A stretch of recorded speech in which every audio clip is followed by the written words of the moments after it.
Bueno, shalom, shalom a todos. Un saludo muy, muy cariñoso y muy especial.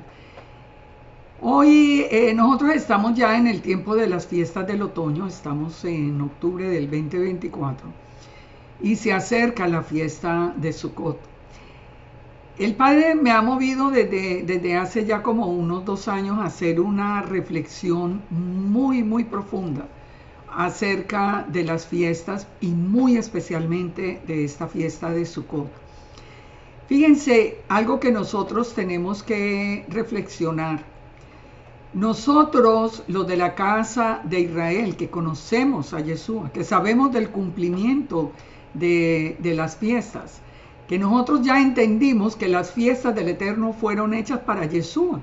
Nosotros ya entendimos que Yeshua murió en Pesa, que Yeshua fue a la tumba a redimir el resto de la humanidad desde Noé en pan sin levadura, que resucitó en primeros frutos, que el Espíritu Santo vino en la fiesta de Shavuot. O sea, nosotros hemos entendido todo eso y eso nos da a nosotros un paso adelante en la interpretación de las fiestas.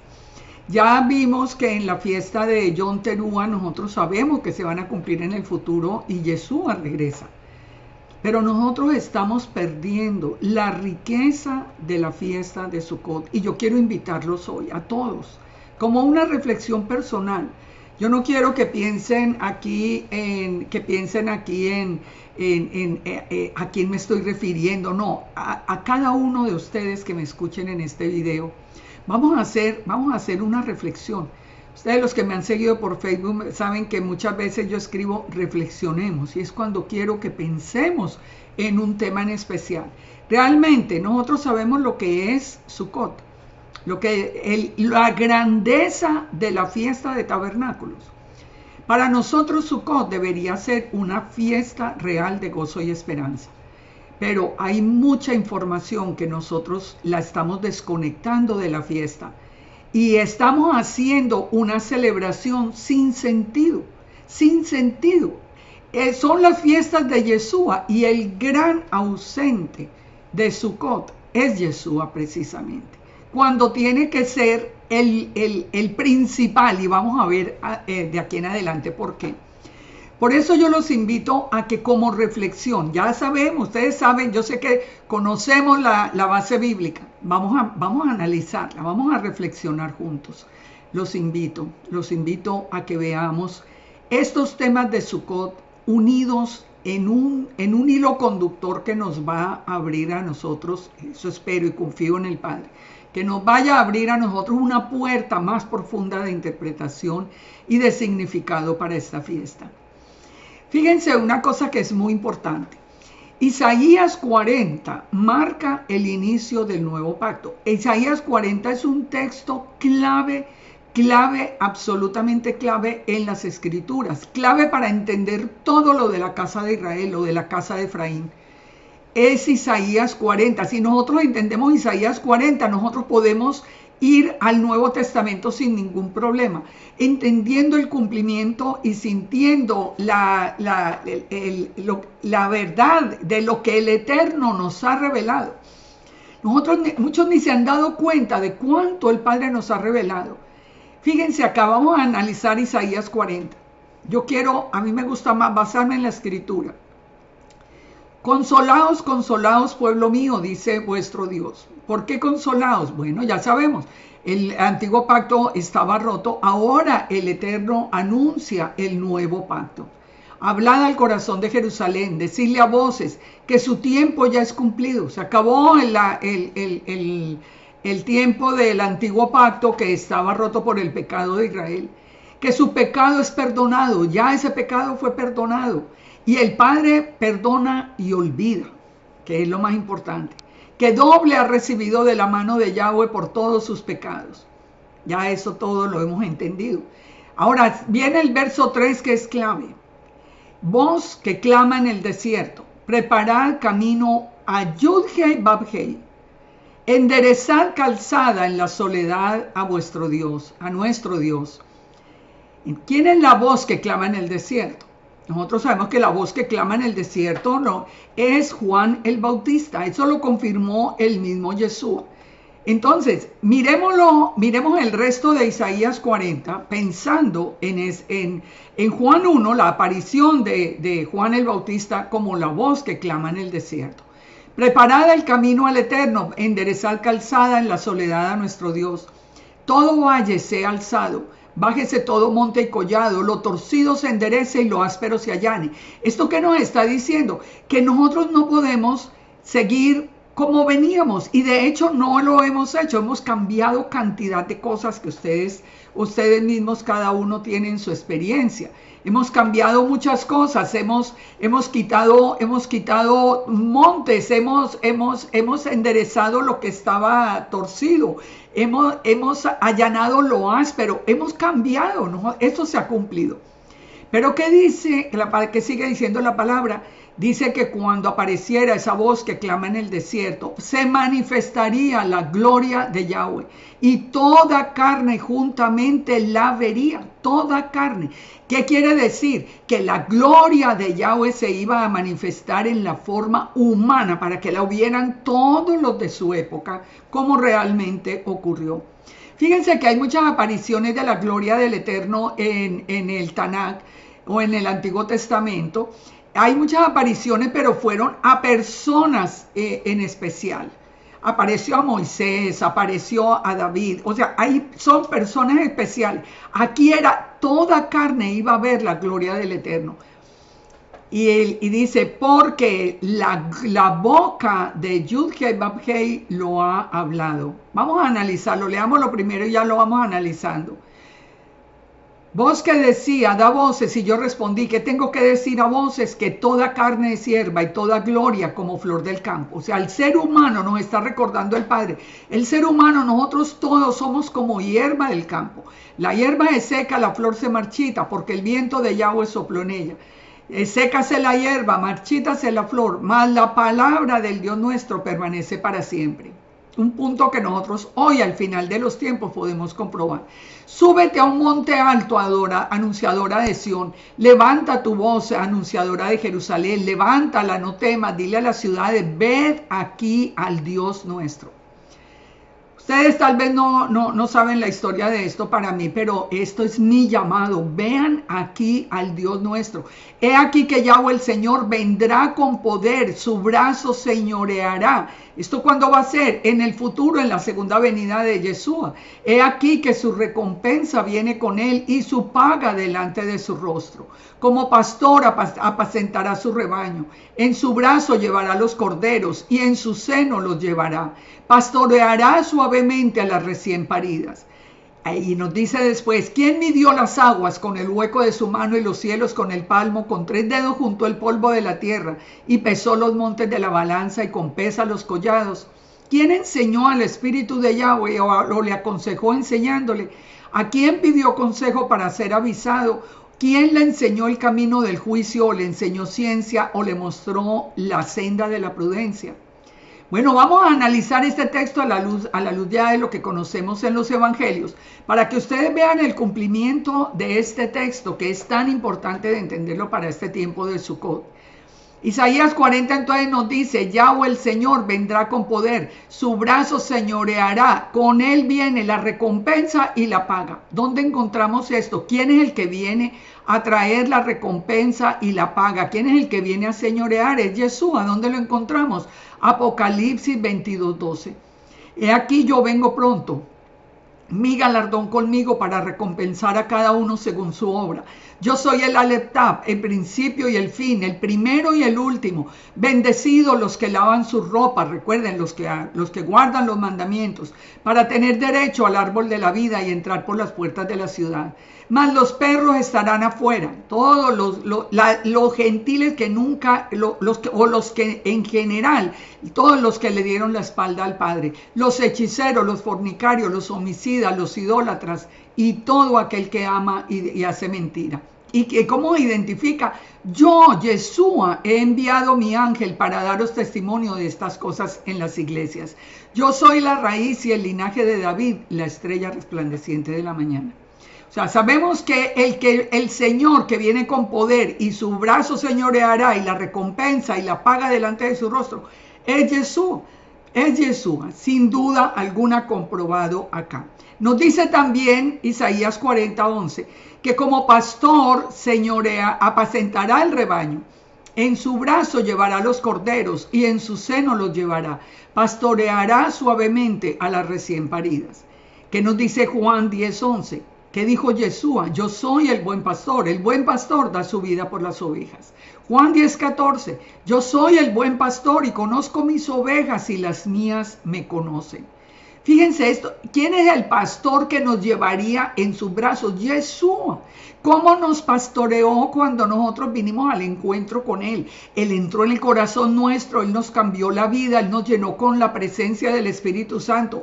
Todo esto es cumplimiento de Isaías 40. Sigue diciendo en Isaías 40:12, lo que caracteriza el poder del Eterno. Pero cuando dice, ¿quién midió las aguas con el hueco de su mano? Y junto al polvo de la tierra, ¿quién enseñó al Espíritu de Yahweh? ¿A quién pidió consejo? ¿Quién le enseñó? ¿Quién le enseñó a quién? A Yeshua. ¿Sabemos que eso fue cierto? Claro que sí. Nosotros lo vimos a quitar las aguas. Nosotros lo vimos caminar sobre las aguas. Nosotros vimos este texto de Lucas 3:46 que dice, aconteció que 3 días después le hallaron en el templo, aún era un niño Yeshua, sentado en medio de los doctores de la ley, oyéndoles y preguntándoles, y todos los que le oían se maravillaban de su inteligencia y de sus respuestas. ¿Qué nos está diciendo Isaías 40 con Lucas 3 aquí? Nos está haciendo una revelación del Ejad. ¿Quién es el que mide las aguas con el hueco de su mano? Es el Eterno. Pero ¿quién puede caminar sobre las aguas? Job nos dice que solo el Eterno. Pero Yeshua caminó sobre las aguas. ¿Por qué? Porque nosotros hemos entendido que Yeshua es la imagen visible de Elohim. Que no hay sino uno, no hay 3 dioses, no hay 2 dioses. Y es importante porque eso es lo que nos ha hecho perder a nosotros el rumbo y muy especialmente, como les digo, con esta fiesta de Sukkot. Ahora, el cumplimiento de Isaías 40 nos lleva entonces directamente al nacimiento de Yeshua. ¿Por qué lo sabemos? Porque nos dice que cuando apareciera la voz que clama en el desierto, entonces la gloria del Señor sería vista por todos allí en el lugar. Como realmente sucedió. Vamos a Juan 1:1. En el principio era el verbo era con Dios, el verbo era Dios. Este era en el principio con Dios. En el principio era la palabra o la memra, la palabra o la memra eran o estaban con Dios, con el Padre, y el dabar o la memra era Yud-Heh Vav-Heh. Si ustedes le ponen el nombre de nuestro Dios Yud-Heh Vav-Heh y a cada una de estas, las palabras de esta frase lo van a entender. En el principio era el verbo, la palabra. El verbo era con Yud-Heh Vav-Heh y el verbo era Yud-Heh Vav-Heh, que no hay 2. Este era en el principio con Dios. Todas las cosas por Él fueron hechas y sin Él nada de lo que ha sido hecho fue hecho. Él es el creador. Estamos hablando del verbo, de Yeshua, que es el creador. ¿Por qué es el creador? Porque Él es la palabra y el mundo fue creado por el poder de la palabra. En Él estaba la vida y la vida era la luz de los hombres. Ya sabemos, Él es la luz del primer día. La luz en las tinieblas resplandece y las tinieblas no prevalecieron contra ella. Hubo un hombre enviado de Dios que se llamaba Juan, la voz que clama en el desierto.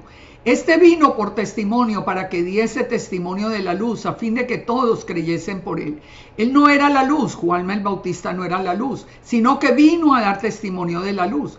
Y ahora vamos a ver algo que va a pasar aquí muy importante. Aquella luz verdadera que alumbra a todo hombre venía a este mundo.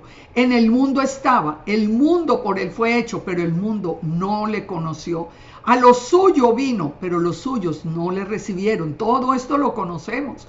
Mas a todos los que le recibieron, a los que creen en su nombre, les dio potestad de ser hechos hijos de Dios, los cuales no son engendrados de sangre, ni de voluntad de carne, ni de voluntad de varón, sino del Eterno. Entonces nos dice, pongan atención, aquel verbo, que ya sabemos que es Yeshua, aquel verbo fue hecho carne y habitó entre nosotros y vimos su gloria como gloria del unigénito del Padre. ¿Qué habíamos visto en Isaías 40? Que cuando apareciera la voz que clama en el desierto, la gloria del Eterno aparecería, lleno de gracia y de verdad. Juan dio testimonio de él y clamó diciendo, este es del que yo decía, él viene después de mí, es el que viene después de mí, es antes de mí, porque era primero que yo. Sin embargo, Yeshua nació 6 meses después de Juan el Bautista, pero ¿qué es que entendemos nosotros ya hoy? Que Yeshua, como es el eterno, pues es eterno, exactamente, literalmente, él es eterno, él salió del Padre y regresa otra vez al Padre, por eso son un ejad. La ley por medio de Moisés fue dada, pero la gracia y la verdad vinieron por medio de Yeshua. Esto se ha olvidado. Nosotros estamos aprendiendo la Torá, pero nosotros tenemos que entender que estamos aprendiendo lo que nos faltaba aprender de la Torá, porque nosotros sabíamos muchas cosas de la Torá. Nosotros conocíamos, por lo menos de los 10 mandamientos, conocíamos 9. Y de ahí hemos venido conociendo la revelación de las fiestas. Pero la gracia y la verdad vinieron fue por medio de Yeshua. El gran olvidado hoy. Dice, al Eterno nadie le vio jamás. El unigénito Hijo que está en el seno del Padre, Él lo ha dado a conocer. ¿Quién lo dio a conocer? Yeshua. Y la gente le cree a los que dicen que Yeshua es hijo de José y de Miriam y que es un hombre común y corriente. Es que, francamente, sigamos porque quiero analizar esas palabras de Juan 1. Aquel verbo, la palabra de Yahweh, se hizo hombre, nació en la forma de un hombre. Habitó, aquí viene algo que nos conecta directamente con Sukkot. Habitó, ¿qué quiere decir? Que es la palabra eskenú en griego, que significa que hizo tabernáculo entre nosotros. ¿Qué nos dice la concordancia griega en el G4637? Que esa palabra eskenú es fijar el tabernáculo, tener el tabernáculo, morar o vivir. Se hizo tabernáculo. Yeshua se hizo tabernáculo, se hizo una suká para habitar en medio nuestro. ¿Qué sigue diciendo? Que vimos su gloria, confirmando Isaías 40, cuando dice que toda carne lo vería. Porque la boca de Yahweh ha hablado. Bueno, Él es el verbo, así que Él es la boca del Eterno. Toda carne lo vería. ¿Qué pasó en esa noche de Sukkot? Él fue anunciado por los ángeles a los pastores. Sabemos que los pastores eran levitas, así que los levitas llevaron la revelación de los ángeles al templo. Fue perseguido inclusive por Herodes porque recibió hasta él el nacimiento, la noticia del nacimiento. Fue anunciado en el templo por Simeón, que dijo que no moriría. Él había recibido una profecía de parte del Eterno que decía que él no moriría sin ver al ungido del Padre. Él dice, la cual has preparado en presencia de los pueblos, que a través de Simeón aprendemos que la revelación era que Yeshua era luz a los gentiles y gloria del pueblo de Israel. O sea, esto es algo grandioso. Ana, la profetisa de la tribu de Aser, dice, esta presentándose a la misma hora, daba gracias al Padre y hablaba del niño a todos los que esperaban la redención. Toda carne lo vio, no fue solamente los discípulos, todo el mundo supo del nacimiento de Yeshua. En su momento, tanto que despertó el temor y la persecución por parte de Herodes. Todos lo vieron y reconocieron que era extraordinario. Ya lo vimos en Lucas 3:46, los mismos doctores de la ley, ya cuando él era pues un niño todavía, se maravillaban de su inteligencia y de sus respuestas. Ahora el mismo Yeshua reconoció ser la gloria del Padre. Padre, glorifícame con aquella gloria que tuve contigo antes que el mundo fuese. Antes, eso significa eternidad. En Éxodo 33:22, ¿cómo vemos la gloria? Porque sabemos que Yeshua es la gloria. Recuerdan, Moisés está hablando con el Eterno. El Eterno le dice, no me puedes ver a mí, pero va a pasar la gloria delante de ti. Y cuando pase la gloria delante de ti, yo te cubriré con mi mano, pero verás mi espalda. No dijo la espalda de mi hijo, dijo mi espalda. El Eterno no tiene espalda porque el Eterno es espíritu. Así que ¿a quién vio? A Yeshua. Lleno de gracia y de verdad. ¿Qué nos dice Juan 14:6? Yeshua mismo dijo, yo soy el camino, la verdad y la vida, y nadie viene al Padre sino por mí. ¿Por qué algo tan grande como hasta no llevamos en este momento tan poquitos minutos y ya estamos viendo tantas cosas grandes? ¿Por qué se hizo Yeshua? ¿Qué se hizo Yeshua en esta fiesta de Sukkot cuando vino? Dice la palabra que vino a ser tabernáculo en medio nuestro.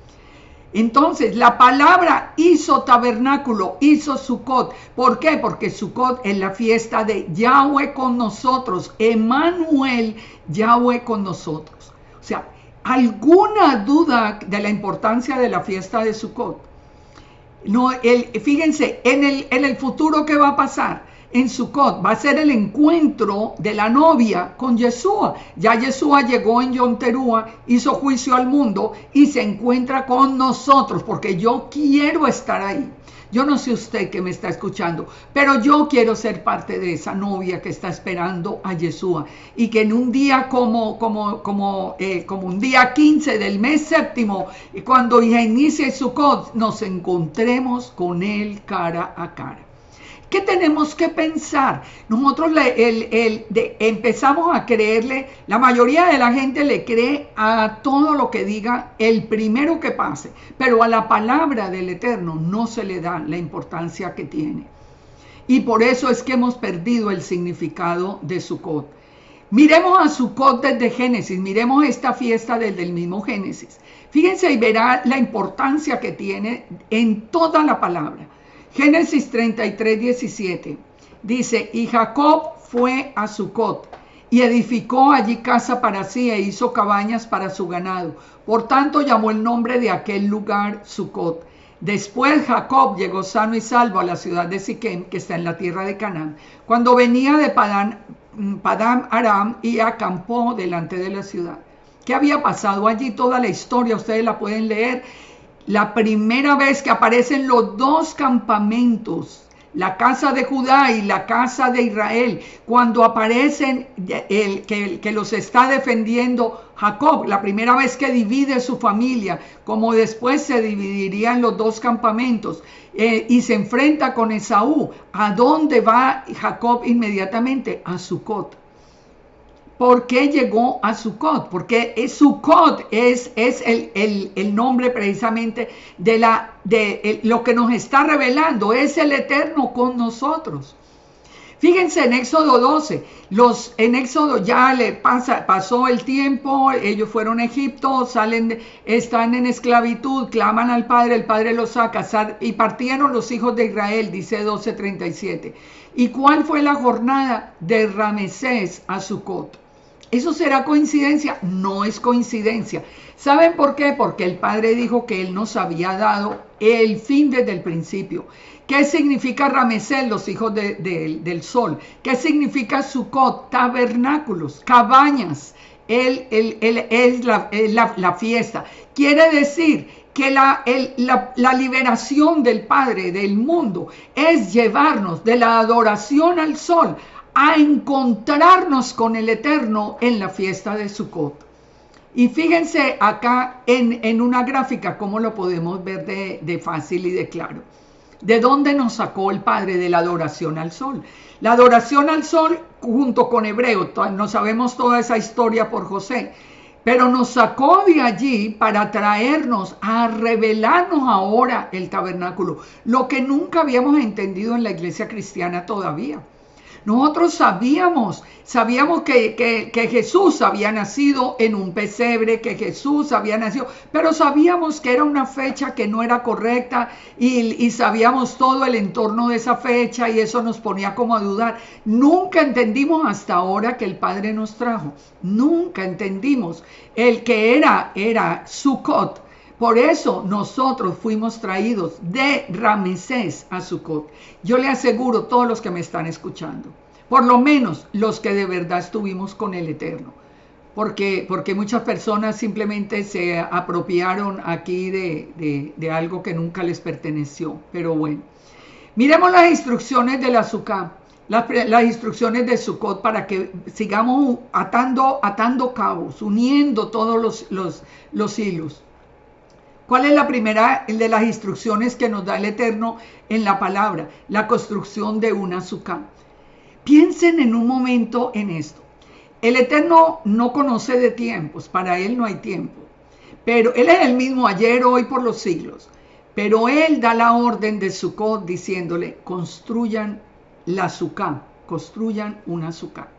Está bien, nosotros sabemos el significado, para que recuerden que el pueblo habitó en Sukkot, en el desierto. Sí, muy bien. Pero el Padre sabía muy bien desde el principio, como lo sabía con Pesach, cuando le dijo al pueblo que sacrificara el día 14 un cordero en Egipto.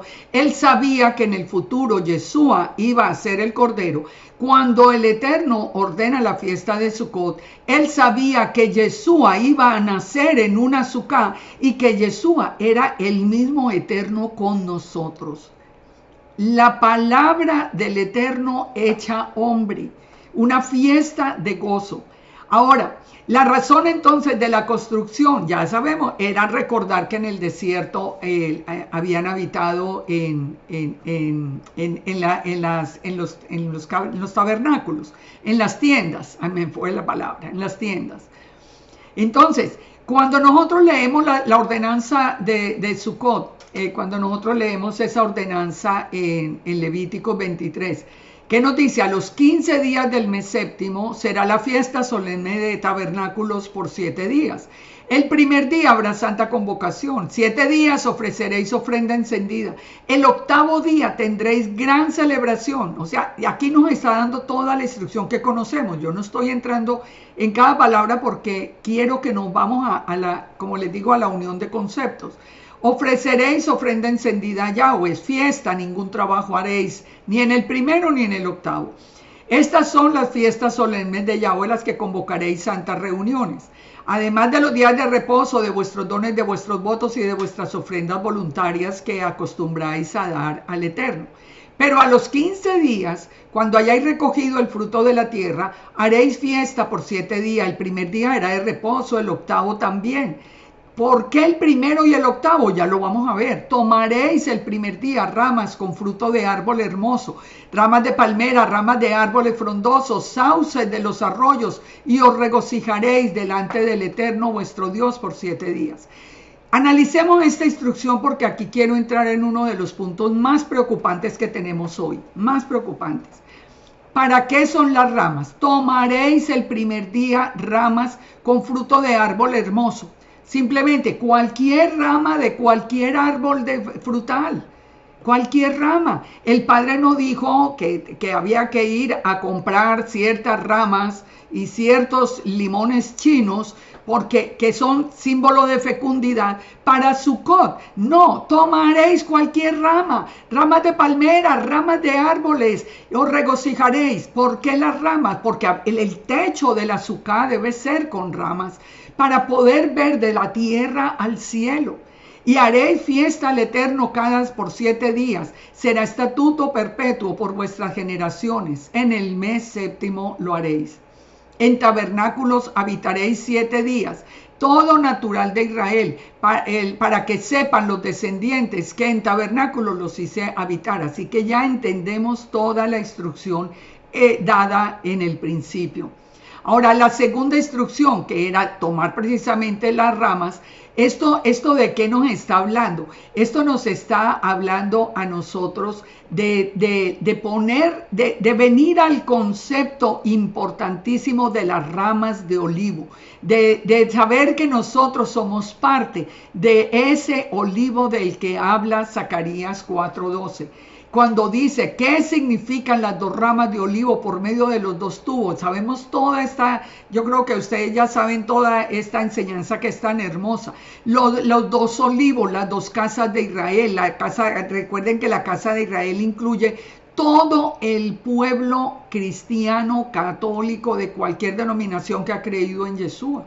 Entonces, la instrucción de las ramas lo que nos está diciendo es, piensen en ramas, piensen en olivo, pero tomen cualquier rama para regocijarse. Muevan esa rama, hagan algo con las ramas, pero pónganlas encima, córtenlas y pónganlas encima del azúcar.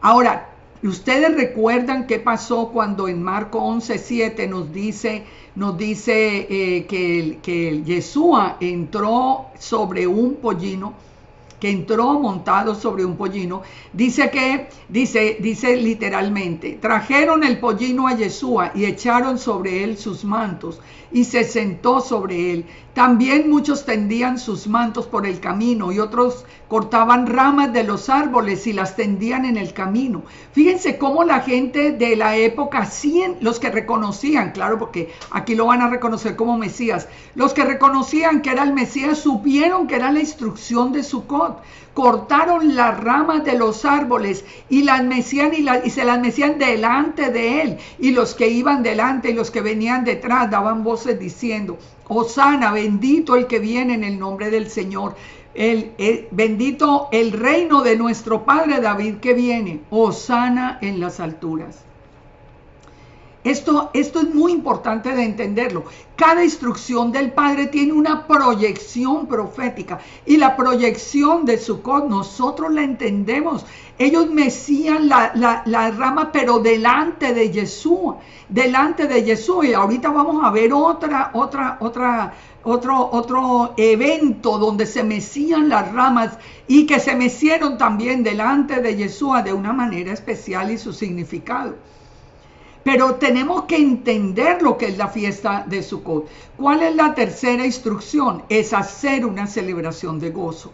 Entonces, la primera, construya un azúcar. La segunda, corten ramas de los árboles, de un árbol frutal, de cualquiera. La tercera instrucción, hagan una celebración de gozo. En el principio pues ni entendían qué era lo que estaba pasando, porque no sabían que Yeshua iba a cumplir con esto. Simplemente era recordar que habían vivido en el desierto. Sí, pero piensen un momento una cosa. Si se construía el azúcar para recordar que se vivía en el desierto, ¿por qué la celebración era de gozo? O sea, ¿cuál era el gozo? Era vivir en el desierto, porque el desierto no es fácil. No, el gozo era estar en la presencia, porque el Padre mismo los guardaba. El Padre mandó a construir el tabernáculo en la mitad del pueblo para que la presencia del Padre los protegiera. ¿Por qué la celebración es de gozo? Porque el Eterno ya ha perdonado los pecados, ya vimos todo el proceso de la ordenanza de las fiestas, y nosotros podemos entender entonces que nos alegramos, como nos dice Deuteronomio 16:13, la fiesta solemne de los tabernáculos harás por 7 días, cuando hayas hecho la cosecha de tu era y de tu lagar, y te alegrarás en las fiestas solemnes, tú, tu hijo, tu hija, tu siervo, tu sierva, el levita, el extranjero, el huérfano, la viuda, los que viven en tu población. Sucot es una fiesta para llevarla al mundo, para invitar a todo el mundo a la fiesta. Y nosotros que tenemos la real interpretación, la estamos poniendo a un lado. Ahorita vamos a ver.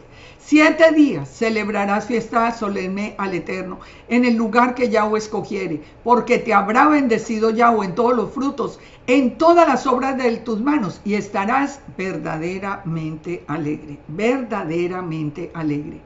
3 veces se presentará todo varón, en la fiesta de panes sin levadura, en la fiesta de las semanas o Shavuot, y en la fiesta de tabernáculos, y ninguno se presentará delante del Eterno con las manos vacías.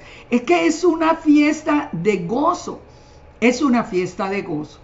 ¿Qué nos dice a nosotros Isaías 9? ¿Por qué Isaías 9 nos habla de que Sucot es una fiesta de gozo? No habrá siempre oscuridad para la que está en angustia, tal como la aflicción que le vino, que livianamente tocaron la primera vez a la tierra de Zabulón y la tierra de Neftalí. ¿De qué nos está hablando? De la casa de Israel, que no para siempre iba a vivir, había sido desechada y no iba a vivir así para siempre. ¿Por qué? Porque dice el verso 2, porque el pueblo que andaba en tinieblas vio gran luz. Los que moraban en tierra de sombra de muerte, luz les resplandeció sobre ellos.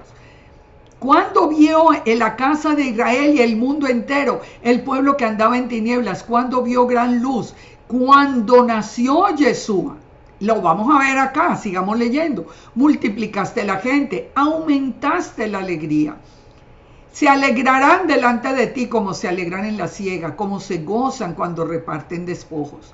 ¿Y por qué se van a gozar? Porque es una fiesta para todo el mundo que anda en tinieblas. Porque tú quebraste el pesado yugo, la vara del hombro, el cetro del opresor, como en el día de Madián. Porque todo calzado que lleva el guerrero en el tumulto de la batalla y todo manto revolcado en sangre serán quemados, pasto del fuego. ¿Cómo va a pasar todo eso? ¿Cómo va a pasar que se nos quiten las cargas del pasado, el dolor del pasado, que se abran puertas nuevas en nuestra vida, que dejemos de estar en esclavitud del enemigo? ¿Cómo va a pasar todo eso? Verso 6, porque un niño os es nacido, hijo nos es dado, y principado sobre su hombro, y se llamará su nombre, admirable consejero, Peleyo es, el Gibor, Dios fuerte, Padre eterno, Abiad, príncipe de paz, Sar Shalom.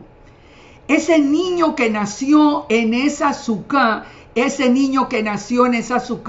es Dios fuerte. Dios fuerte no hay sino uno, Yud Hei Bab Hei. No se llama Hijo eterno, no, se llama Padre eterno, porque no hay dos dioses. No hay dos dioses. A usted le han enseñado que es que Él es el Hijo y que entonces la jerarquía y que eso no es verdad. Eso no es verdad. No es verdad. Lo dice muy claro el texto de Isaías. El nombre, un nombre, no dice varios nombres. Peleyo es. Un milagro habrá. ¿Cuál es el milagro? El nacimiento milagroso, porque Él nace de una mujer virgen. El nombre de Dios fuerte, de El Gibor, ese nombre, eso es un título para el eterno. El Padre eterno, no dijo Hijo eterno. El príncipe de paz, el que viene a cambiar realmente el mundo y nuestra vida. Lo dilatado y de su imperio y la paz no tendrán límite. Lo dilatado del imperio y de la paz ¿de quién? De Yeshua, sobre el trono de David, sobre el reino, disponiéndolo y confirmándolo en juicio y en justicia desde ahora y para siempre. El celo de Yahweh de los ejércitos hace esto. ¿Quién es Yahweh de los ejércitos? Una imagen visible de Yud Hei Bab Hei. Lo pueden ver a través de Josué. Es que fíjense quién fue el que nació en ese pesebre, pero ¿por qué se nos olvidó? ¿O nunca tuvieron un encuentro con Yeshua? ¿Lo conocen de nombre? ¿Creen Jesús? Sí, yo creo que por ahí existió como históricamente. Cuando uno tiene esa revelación y uno ha tenido ese encuentro real con Yeshua, ahora que sabemos que es el mismo eterno, que es el Dios fuerte, Él es el que nació. Él es el que nació. Miren, pongan atención en esta imagen. Esta no fue la imagen con la que nosotros crecimos, pero una imagen que solo conocíamos parcialmente. Hoy tenemos toda la revelación, pero hoy que tenemos la revelación, la ponemos a un lado, porque qué miedo de los hombres que nos vayan a decir que nosotros estamos aquí torciendo la celebración de las fiestas. Fíjense lo que nos dice Lucas 2:8. Esa noche había pastores en la región que velaban y guardaban las vigilias de la noche sobre su rebaño, el día que nació Yeshua. Y aquí se les presentó un ángel del Señor, y la gloria del Señor los rodeó de esplendor, y tuvieron un gran temor. Pero ¿qué les dijo el ángel? No temáis, porque he aquí que os doy nuevas de gran gozo, que será para todo el pueblo. Miren, por favor, la fiesta donde acabamos de leer en Deuteronomio cuando nos dice el Eterno que es Es una fiesta exclusiva de gran gozo, de gran gozo. Es indiscutible que Yeshua nació en la fiesta de tabernáculo porque es la fiesta de gozo. Eso mismo dijeron los pastores.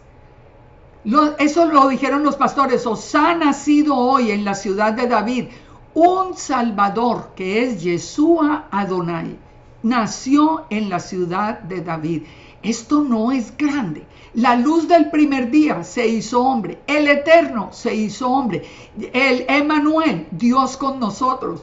Nació de una manera milagrosa. Es el Gibor, el Dios fuerte. Es el Padre eterno entre nosotros. No, pero qué pena. No podemos hablar de eso en la fiesta de Sukkot. La presencia de Yahweh trae gozo. Recordemos en Eclesiastés, Salomón hace un recuento de las diferentes maneras de buscar gozo, a través de los bienes, de la comida, de las casas, de todo lo que quieran. Pero al final, ¿qué concluyó? Al hombre que le agrada, el Eterno le da sabiduría, ciencia y gozo. Al pecador le da trabajo para recoger y amontonar, para darlo al que agrada al Eterno.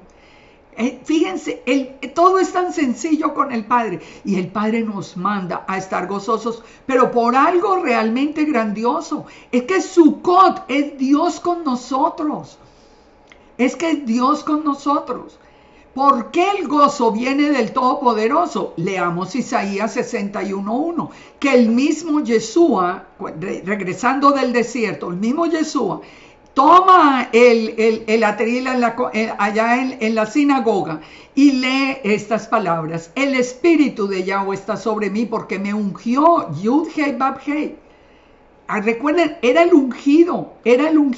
Me ha enviado a predicar buenas nuevas a los abatidos, a vendar a los quebrantados de corazón, a publicar libertad a los cautivos, a los presos apertura de cárcel, a proclamar el año de la buena voluntad de Yahweh. ¿Cuál es el año de la buena voluntad?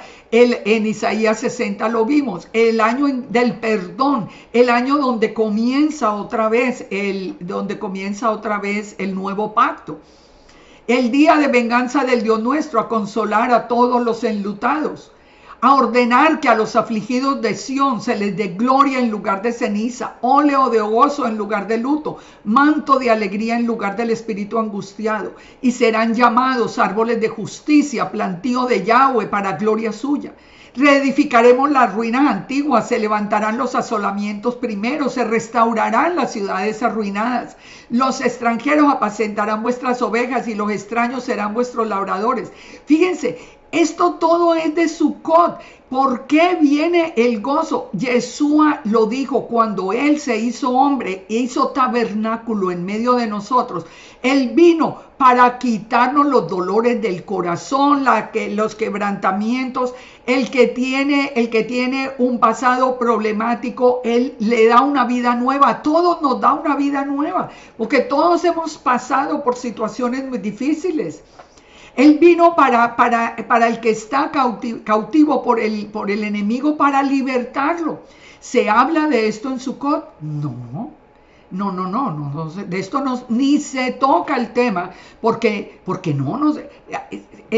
pongan atención en toda la red, a ver si ustedes oyen que se dedique la fiesta de Sukkot a hablar del nacimiento de Yeshua, que vino, es el cumplimiento inicial, así como Cordero de Pesach cuando murió, cumplió la ordenanza inicial de Pesach. Pero Él vino para darnos una vida nueva. Esta es una fiesta en la que si hay luto en el alma, en el corazón, Él pone óleo de gozo, manto de alegría en lugar de espíritu angustiado. Hoy tenemos tantas dificultades, tantas tristezas, tantos problemas, pero cuando nosotros venimos al encuentro de Yahweh con nosotros, de Emmanuel, el que nació en el tabernáculo, la vida nuestra cambia. Él nos hace nueva criatura. Es que es el Eterno en la forma de un hombre. ¿Cómo más resumirlo? Pero no lo creen. Entonces, fíjese lo que nos dice Isaías 12:3. Sacaréis con gozo agua de la fuente de salvación. Eso lo hemos entendido. Fíjense cómo lo vamos a entender en los evangelios relacionados con Sukkot. Juan 7:37. Cuando declaró Yeshua ser esa fuente de agua viva que trae gozo a nuestra vida. En Isaías 12:3, en Juan 7:37, en el último gran día de la fiesta. Recuerden, el Eterno dijo, día de reposo, el primero y el último. ¿Por qué el primero? Porque en el primero nació Yeshua. Y contamos los 8 días y a los 8 días que fue la circuncisión de Yeshua cuando nació, ya que viene ya a presentar la ofrenda en el templo, pero ya en su ministerio, en ese mismo día 8 de la fiesta de tabernáculos, Yeshua se pone en pie, alzó la voz y dijo, si alguno tiene sed, venga a mí y beba. Yo les pregunto a ustedes, en las fiestas de Sukkot que ustedes han ido, ustedes oyen hablar de que sea un día donde Yeshua les haga la invitación, usted tiene sed, usted tiene tristeza, venga yo le pongo gozo, usted tiene problemas en su vida, venga yo lo cambio. No, eso no se habla, eso no se habla. Dijo el mismo Yeshua, el que cree en mí, como dice la Escritura. ¿Qué era el problema hoy? Porque hoy todo el mundo se va como dicen los hombres. Ay, no, porque los sabios, porque el pastor, porque el maestro fulano, porque la maestra no sé qué. No. ¿Qué dice la Escritura? Yeshua dijo, el que cree en mí como dice la Escritura. ¿Por qué como dice la Escritura? Porque tiene que ser que nació de manera milagrosa, que es el Dios fuerte, que es el Gibor, que es el Padre eterno y que es el Príncipe de paz. Eso es lo que dice la Escritura. Pero si usted cree que Él no es el Padre eterno y no el Hijo, que Él no es el Elohim fuerte, sino allá en la jerarquía, el que viene, el mensajero, entonces no pueden correr esos ríos de agua viva de su corazón. Esto dijo del Espíritu que habían de recibir los que creyesen en Él. Ahora díganme los que vienen diciendo que Jesús es un hombre común y corriente. ¿Cómo nos puede cambiar la vida, el corazón, el alma? ¿Cómo puede cumplir? ¿Cómo se le puede decir a un hijo de José y de Miriam, a un ser humano como Pedro el de la esquina? ¿Cómo podemos decir que esa persona puede a nosotros transformarnos el alma para quitarnos toda la tristeza y poner gozo en el corazón, para cumplir la palabra, para decir que es el Eterno en la forma de un hombre? Es que la necedad ha llegado a un límite que yo no puedo entender, Yo veo tanta gente y me da tristeza, a mí me da tristeza, porque el mensaje que nosotros estamos llevando a la iglesia, donde está la casa de Israel, es triste, es deplorable. No le estamos hablando del Yeshua como dice la Escritura. Estamos hablando una cantidad de cosas que no tienen ningún sentido, porque un hombre común y corriente nada puede hacer por nosotros, solo el Eterno. Aquí dice que eso lo dijo Yeshua, del Espíritu que habían de recibir los que creyesen en Él, pues aún no había venido el Espíritu Santo. ¿Quién es el único que nos puede traer el Espíritu Santo a la vida nuestra? Yeshua. Él dijo, yo le diré al Padre y les enviará el Espíritu Santo. Solo a través de Yeshua, no hay otra manera. Por eso en la casa de Judá no hay la presencia del Espíritu Santo, a no ser que crean en Yeshua. Pero si no creen en Yeshua, no. Entonces están pues por fuera del plan. No. Es que el plan sigue la restauración de Judá. Entonces, nosotros podemos probar que Yeshua nació en Sukkot cumpliendo la fiesta 100%. El profeta Miqueas anunció que nacería en Belén y que sería eterno. Ya lo hemos visto. Nació en Belén y es eterno. De acuerdo a las Escrituras, el Eterno mandó hacer el tabernáculo para habitar en medio del pueblo, el santuario, el Mikdash. El que nos dice la misma concordancia hebrea, que es el tabernáculo. El tabernáculo fue hecho para el Eterno habitar en medio del pueblo. Yeshua nació en el tabernáculo para habitar en nuestro corazón, porque nosotros ahora somos el templo. Es que nos han quitado tantas cosas, por cambiar de camino y salirse del camino de la casa de Israel. Es que nosotros tenemos la grandeza de saber que entendemos y supimos la revelación de que el Eterno se hizo un hombre para habitar en medio nuestro, en nuestro corazón, que es hoy el templo. Ahora, Daniel profetizó el número exacto de días que transcurrirían entre la reconstrucción del templo y la llegada del Mesías príncipe. En Daniel 9:25 dio el tiempo. Por eso, cuando Yeshua nació, todo el pueblo estaba pendiente de que se iba a cumplir la profecía de Daniel. Exactamente por eso, cuando aparece ya el anuncio de Yeshua, se conmueve el pueblo hasta mandar por él a asesinarlo por temor, como dijimos.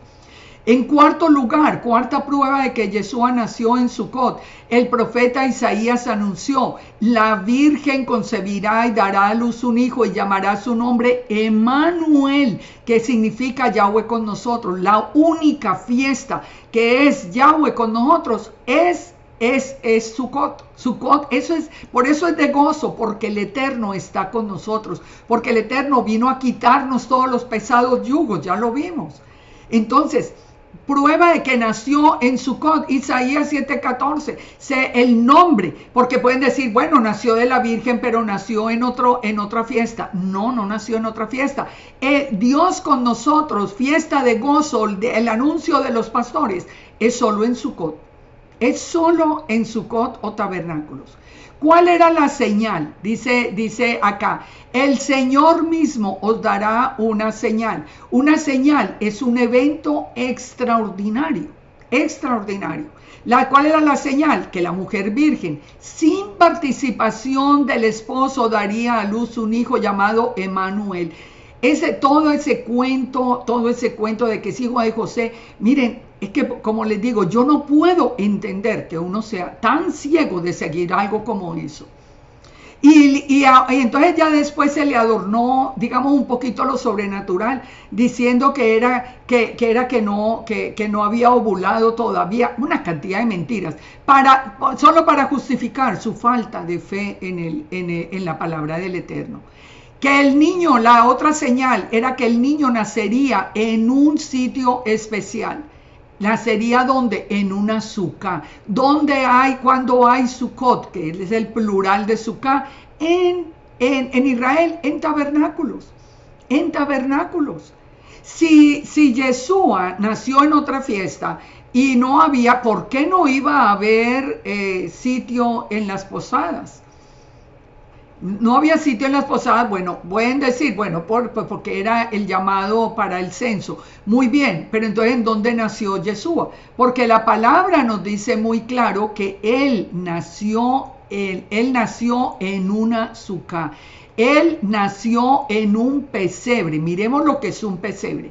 Los ángeles dijeron a los pastores que encontrarían al bebé envuelto en pañales y acostado en un pesebre. Envuelto en pañales, acostado en un pesebre. Esto está en Lucas 2:12. ¿Qué es pesebre? La palabra para pesebre es pané, que significa el lugar, el recipiente donde se alimentan los animales. Pero ¿dónde estaba? O sea, imagínense por un momento la escena en aquel tiempo. El pesebre era el recipiente, digamos como un recipiente, así me imagino yo, algo así curvo, donde los animales podían comer. Ahí lo iban a poner, no sobre una cama o como hubiera sido en aquel tiempo. Ahí lo iban a poner. Pero ¿dónde iba a estar ese pesebre? Pues en una suká.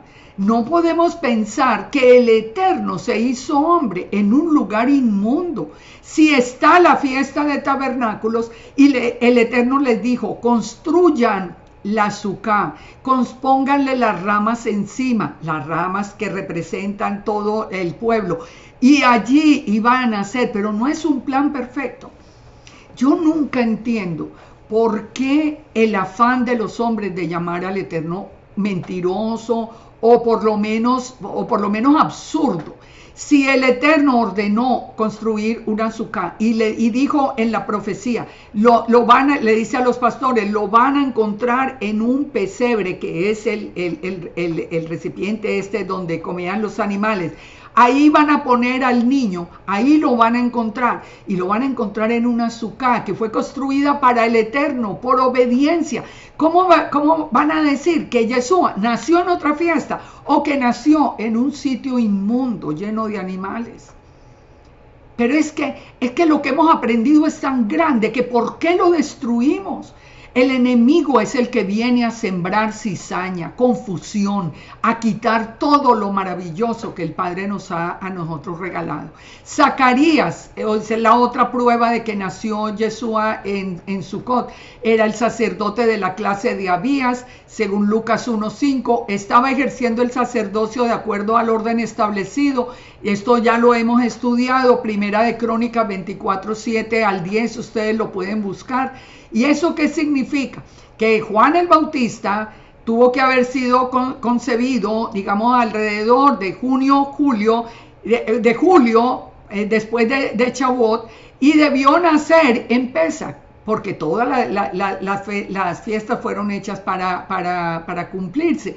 ¿Y qué sucede? Que después viene Yeshua, que nace 6 meses después de Juan el Bautista, que cuadra perfectamente con Sucot. Ahora, si Yeshua nació en el primer día de la fiesta de Sucot y el octavo día es el regocijo de la Torah, es el día grande, el día de las aguas vivas, que es la Torah, y él es la Torah misma, ¿cómo vamos a decir que nació en otra fiesta? Y entonces el día 8 no importa, y entonces el día 8, nada, ¿eso qué? Eso nada tiene que ver con nada. Cuando todo en la fiesta de tabernáculos es perfecto, en ese día, Yeshua, en el día octavo, declaró, como vimos ahorita, ser la fuente de agua viva. Entonces nosotros sabemos que Yeshua murió en Pesach, resucitó en primeros frutos, el Espíritu de Yahweh vino en Shavuot, que Él vendrá en Yom Teruah, ya sabemos todo eso. Y en Sucot, Él nació, pero vuelve a reunirse con la novia, Ahora, si Yeshua, además, si nació en Sucot, fue concebido en el tiempo de Hanukkah, que es la fiesta de las luces. ¿Y quién es Yeshua? La luz del mundo. La luz del mundo era concebido o haría habitación o tabernáculo con nosotros en Sucot, concebido en la fiesta de las luces y nació en la fiesta de Sucot. Eso no es perfecto. Es que nosotros tenemos un Dios perfecto. ¿Por qué inventarse nomás por hacer escándalo y por traer confusión cuando todo en la Escritura es perfecto? El día 1 y el día 8, ya vimos la importancia. En Mateo 12:6, que nos dijo el mismo Jesús algo que tenemos que recordar hoy, que Él es mayor que el templo, Dice, os digo que uno mayor que el templo está aquí. Si supieseis lo que significa misericordia quiero y no sacrificio, no condenaríais a los inocentes, porque el Hijo del Hombre es Señor aún del día de reposo. ¿Por qué estoy trayendo acá este texto?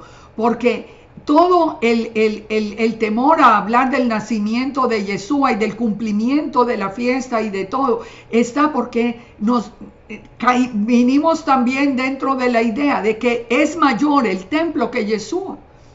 Y Yeshua lo dijo, soy mayor que el templo. Él dijo que el templo en su tiempo y en el primer tiempo también, en el primer templo, esto era lleno de idolatría y de pecado. Él dijo que era una cueva de ladrones. Yeshua es mayor que todo, pero nosotros lo estamos poniendo mayor. No, de ninguna manera. Ahora, ¿qué pasó en la mitad de la fiesta? Miren esto, Juan 7:14. A la mitad de la fiesta subió Yeshua al templo y enseñaba. Y se maravillaban los judíos diciendo, ¿cómo sabe este letras sin haber estudiado? ¿Se acuerdan que lo vimos? En Isaías 40 dice que todos se maravillarían de la ciencia, que ¿quién se la dio? Pues es que es el Padre entre nosotros. En la mitad de la fiesta también dice que los judíos se maravillaban. Y Yeshua les dijo, es que la doctrina no es mía, sino del que me envió. El que quiera hacer la voluntad de Dios conocerá si la doctrina es de Dios o si yo hablo por mi propia cuenta. Yeshua nunca habló por su propia cuenta. ¿Por qué? Porque Él es la imagen visible del Eterno. Aquí dice, no, mi doctrina no es mía, sino del que me envió. Ah, no, si ven que hay dos dioses. No, no hay dos dioses. Es que el Eterno envió su palabra a hacer tabernáculo en medio nuestro. El que habla por su propia cuenta, su propia gloria busca. Pero el que busca la gloria del que me envió es verdadero y no hay en él injusticia. Bueno, fíjense todo esto hasta llegar al verso 23. Si recibe el hombre de la circuncisión en el día de reposo para que la ley de Moisés no sea quebrantada. Os enojáis conmigo porque en el día de reposo sané a un hombre. ¿Por qué estoy trayendo esto aquí a colación? Primero porque esta discusión ocurre en la mitad de la fiesta de tabernáculos o Sukkot. Y de aquí, ¿de qué están hablando? De por qué están enojados con él porque sanó a un hombre en el día de reposo.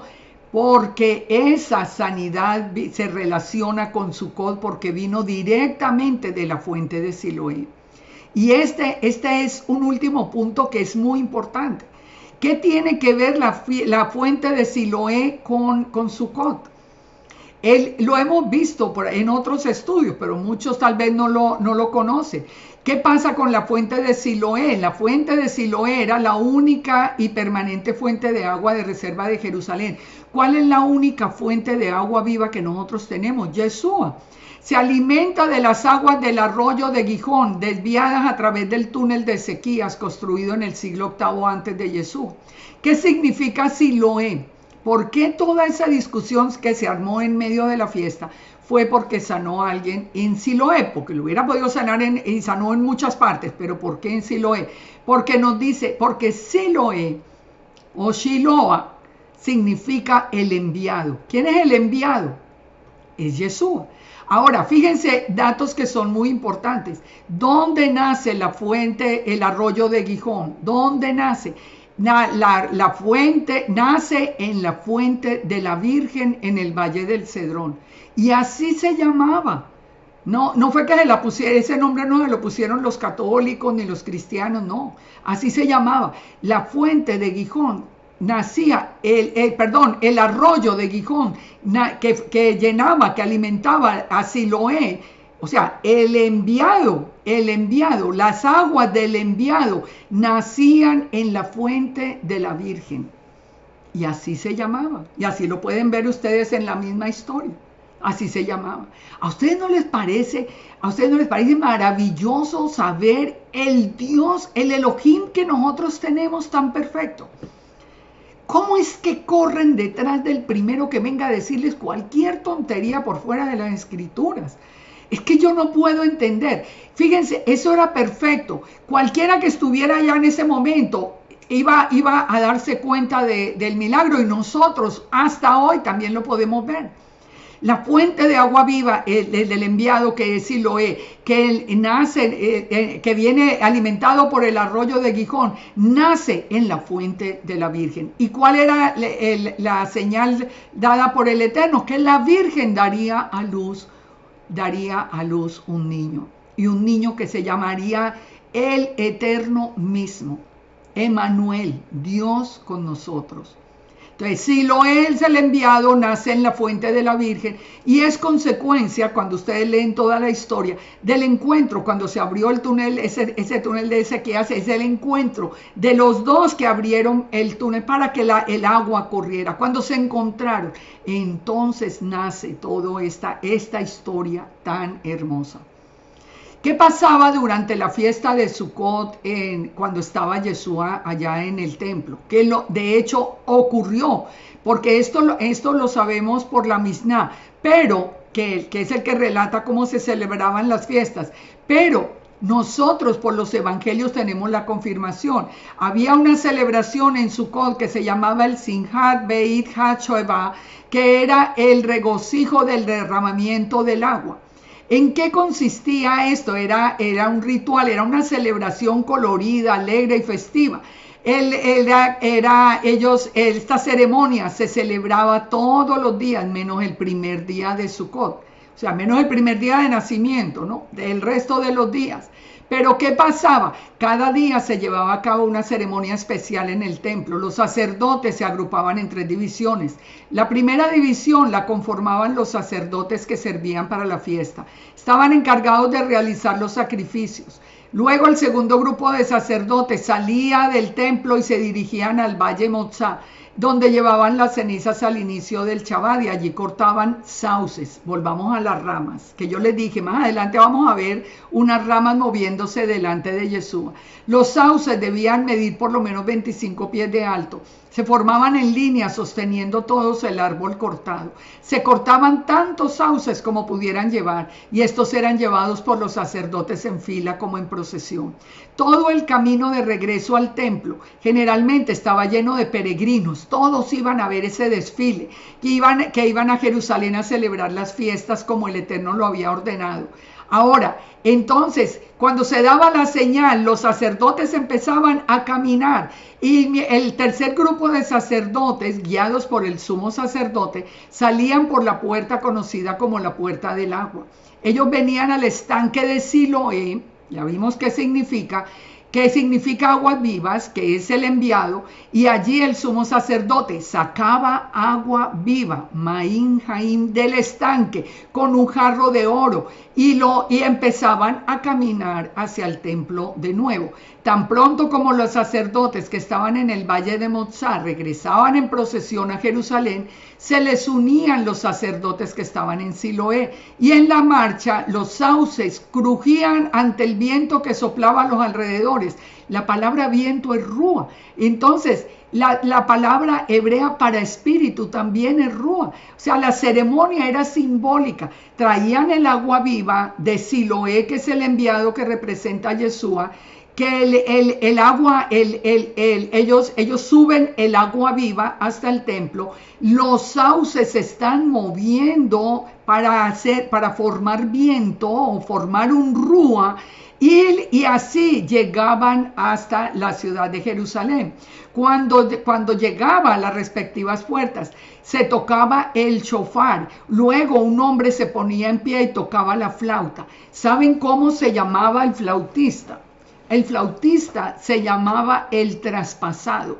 ¿Saben quién fue el traspasado en la cruz? Yeshua. Era el traspasado. El flautista, el que sonaba el shofar, se llamaba el traspasado. Yeshua fue traspasado cuando fue crucificado. Entonces, el flautista guiaba la procesión. El traspasado llama al viento y al agua para que entren al templo. Los sacerdotes provenientes de Motzá llegan al templo con los sauces crujiendo. Los sacerdotes encargados de matar los animales suben al altar para comenzar a ofrecer los sacrificios. El sumo sacerdote y su asistente suben al altar, mientras que todo el pueblo está congregado en el atrio. El pueblo comienza a entonar un cántico que dice que con gozo sacaremos el agua del pozo de salvación de Yeshua. Con gozo sacaremos el agua del pozo de Yeshua, porque lo están cantando en hebreo. Ustedes conocen la canción, que es tan linda. Así que fíjense cómo todo, cuando Yeshua estaba allí presente, ¿por qué entonces hay una discusión a la mitad de la semana sobre alguien sanado en Siloé? ¿Ustedes qué piensan? ¿Que Yeshua estaba llamándoles la atención? Porque eso no es casual. Estaba llamándoles la atención. Hey, piensen en Siloé, piensen en esta procesión diaria en que traen el agua, la traen hasta el templo. El sumo sacerdote tomaba entonces la jarra y derramaba el contenido en las esquinas del altar. El agua y el vino se derramaban sobre el altar y se colocaban los sauces alrededor, construyendo una sucá, la cobertura del Eterno. Entonces pensemos en todo esto.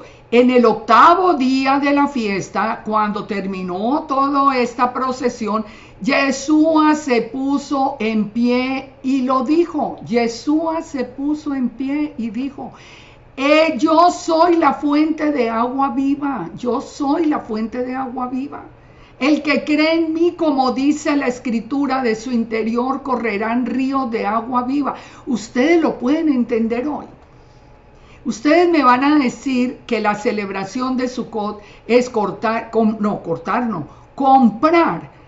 un limón chino que es en símbolo de fertilidad, el etrog, comprar unas ramas, que la ordenanza es cortarlas de cualquier árbol, y simplemente irse a mover unas ramas sin tener ninguna relación con Yeshua. Esta es la fiesta de Yeshua, esta es la fiesta del Eterno con nosotros. Olvídense del concepto como Navidad, como era. No, esto es más grande. Esto es el Eterno que viene para quitarnos toda carga de encima de nuestra vida. Es Él con nosotros, Él habitando en medio nuestro. Es Él trayendo ese gozo sobre el espíritu angustiado. Él es dándonos nueva vida. Él es dándonos esa agua viva que nos la da a través de la obediencia al Padre, de su Torah. Él es la Torah viviente. Yo me sorprendo cuando me escriben, mucha gente me escribe y me dice, ay, usted no ha podido salir del cristianismo porque todavía habla de Yeshua. Óigame, que nunca voy a salir. Es que nunca es que es dejar al Eterno, es que al que han dejado mucho es al Eterno. Por eso hoy ustedes invitan a alguien, vimos que la fiesta era para invitar a todos, a los extranjeros, a las naciones, porque la misma fiesta está ordenada para todas las naciones a través de cómo fueron ordenados los sacrificios. Es una fiesta que donde ustedes pueden hacer una suká chiquita, de cualquier manera, o simplemente presentar una foto, pues si no pueden hacerla.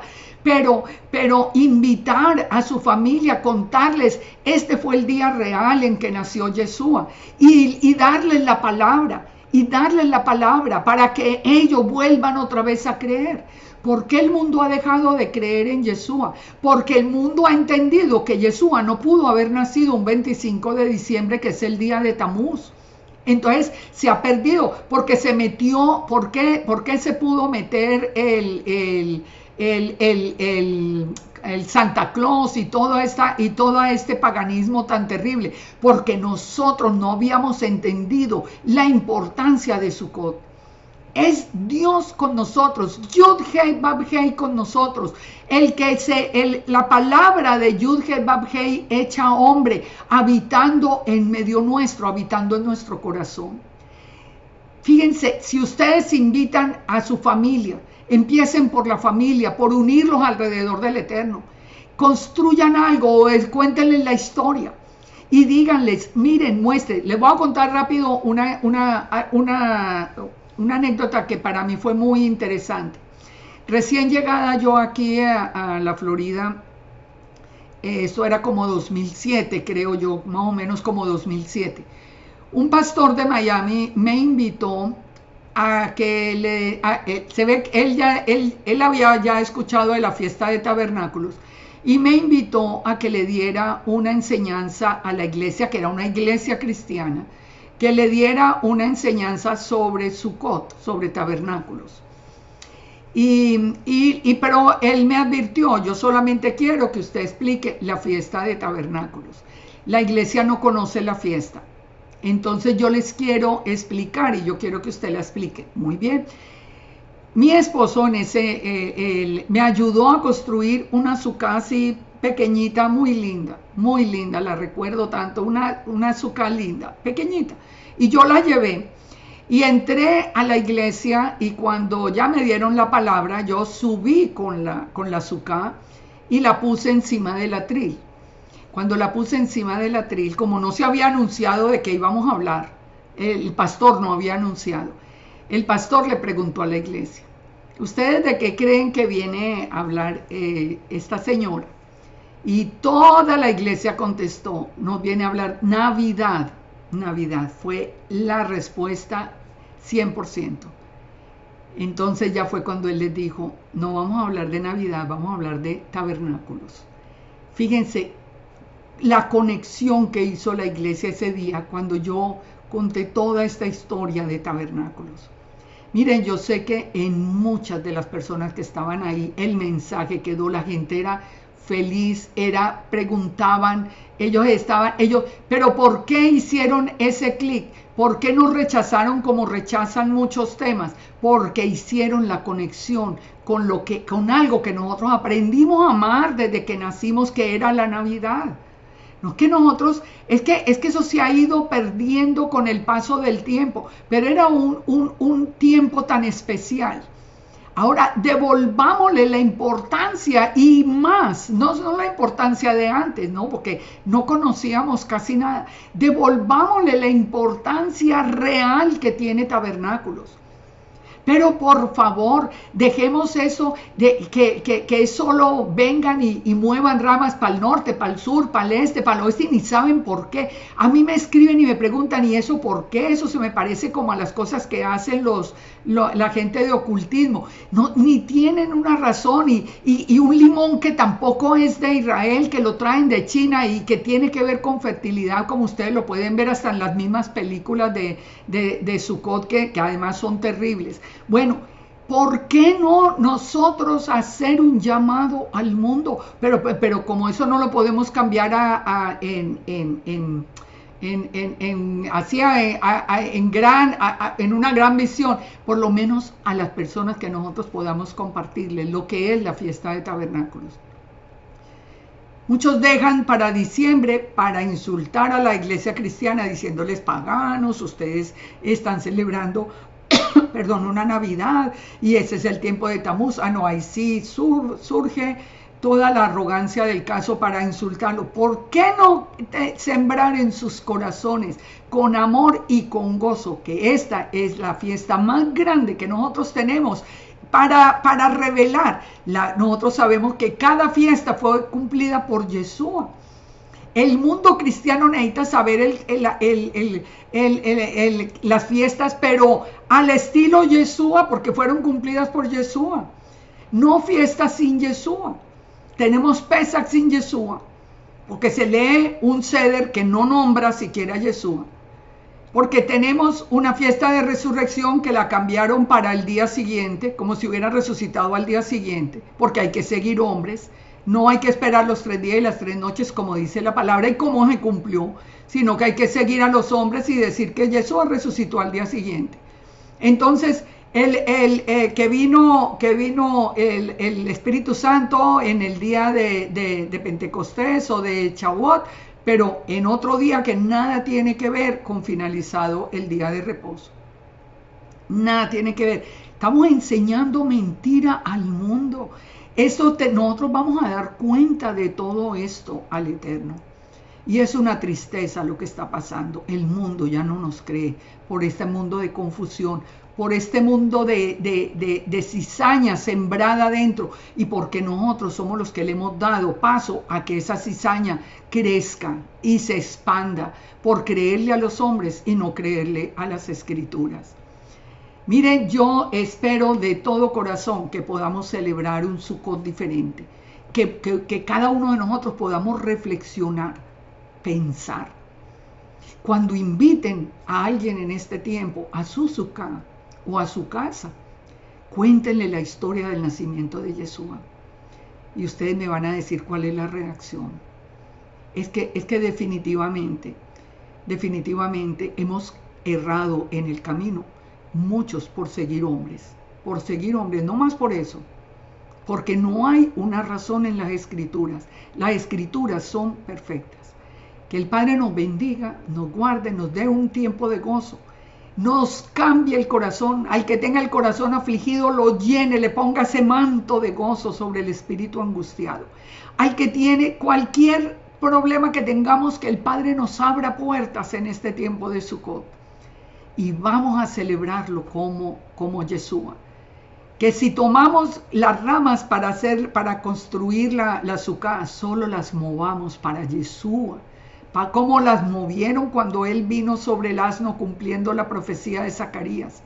Recuerden que la profecía de Zacarías decía, tu rey entrará en un asno. Y él fue Yeshua. Yeshua es el rey. Yeshua es la imagen visible de Elohim. Yeshua y el Eterno son uno.